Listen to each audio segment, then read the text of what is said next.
For the past few weeks, we have been bringing you conversations that we had with Gary Musselman, the Executive Director of Kansas High School Activities Association. This week we asked him if he had seen an increase in the number of school droppings down to play in the 8-man football ranks. And this is what he had to say. We saw a lot of schools who were small 2A, 1A, 11-man football schools who have made a decision primarily based on enrollment numbers and participation numbers to move into 8-man football. I think there was probably, if I'm not mistaken, 106 schools playing 8-man football for the next 2-year cycle, which is a small increase. You know, I'm going to say maybe we probably lost a couple where schools have grown. If you have more than 100 students, you're not eligible to play 8-man football. You move up to 11-man. Whether you wanted to or not, you have to move up.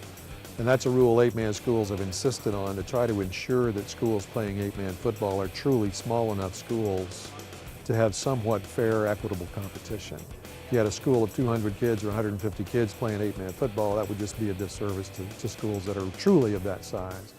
And of course, we split 8-man football into 2 divisions by enrollment. So 8-man, the largest schools are 8-man Division I, those 53 schools. And then the next 53 schools are 8-man Division II. And they compete separately in 2 separate playoff competitions for 2 separate state championships. Which of course, as you guys know, because you've gone to Newton and covered those games, they're phenomenal games, tremendous attendance, and well-played, exciting games, you know. So it's great that we can crown 2 champions there.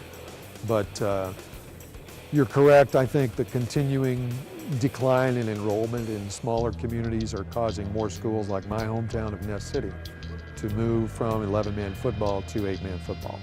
And the other factor that comes into play for school administrators is to know, with fewer schools playing 11-man football, the distance we have to travel to find enough opponents to play a schedule increases. If we have a number of schools around us playing 8-man and we're the size that we could also play 8-man, that may be an indicator of, well, it's probably time we just go ahead and play 8-man football because it gives us a schedule of people closer to us. Well, it was a mutual agreement between us.